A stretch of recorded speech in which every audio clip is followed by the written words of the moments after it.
Hey traders, Raghee here, and in this recap video, well, I know a lot of you are probably wondering what just happened. And here's the thing I want to remind everybody. When you're in a choppy market, I'm just going to enlarge the S&P. When you're in a choppy market like we are right now, there's a few points, and these are bigger picture, but this is going to affect the way we trade the market. Volatility with red grab candles, and we definitely have volatility. How do I gauge volatility? The price movement ranges. We are above the 68% price movement range. In other words, when I'm looking at this data right here, specifically for the S&P, what you'll notice is we are above the typical price movement range. I mean, look, the typical movement here is 32 points on the upper end for any day this week, as you can see right there, right? What was today's price range? 27.45 to 28.19, way beyond 2x the typical price movement range. This is what I mean by volatility. So we were 2x the 32 point upper end of the 68%.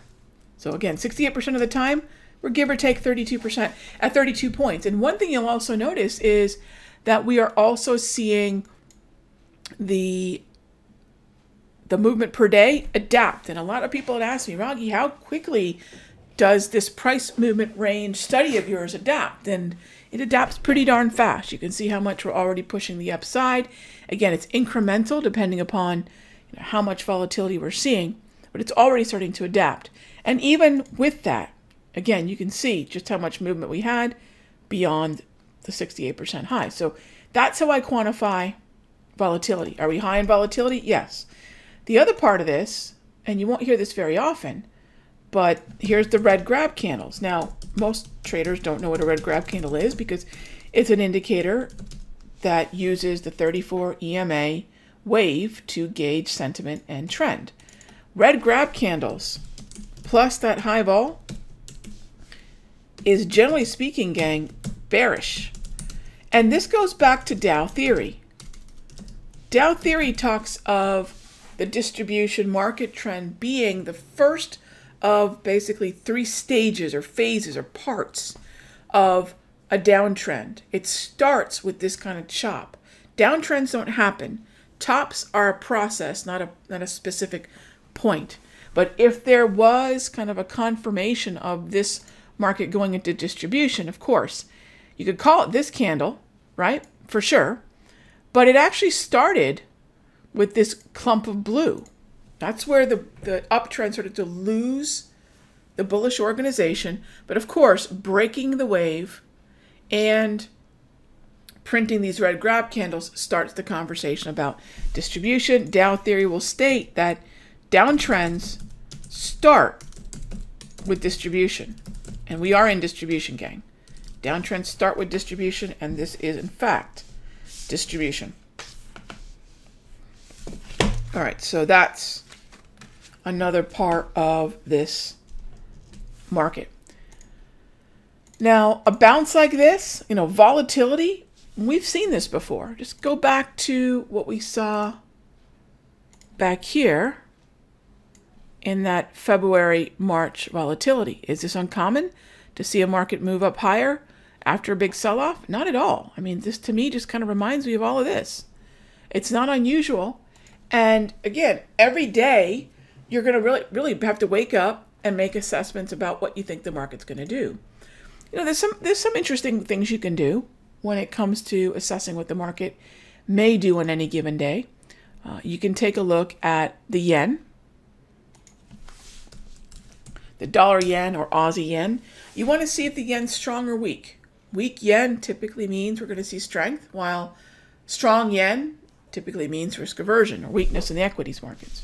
You can also look at the Aussie yen. That's another way to gauge the market in terms of COMDOLs being weak with risk aversion, the yen being strong in that same environment, or COMDOLs being strong with risk appetite, and yen being weak. One of the ways to look at both of those simultaneously is Aussie yen. A really easy way to look at this in just a glance is to head on over to FinBiz and look at the one-day relative performance to see where, in fact, the yen is sitting on any given day. And this would definitely be, the way we would say, okay, if this is weak, I would expect the equities market to do what? Move up. Here's strong New Zealand dollar, strong Canadian dollar, strong-ish Aussie. Those are those COMDOLs, those aforementioned COMDOLs. And when these are strong, there's oftentimes going to be equities strength. All right, that's one way to look at the currency market. You can also look at names like copper. Copper will generally be strong in a up market. I think it's absolutely fascinating that copper hardly budged here, gang.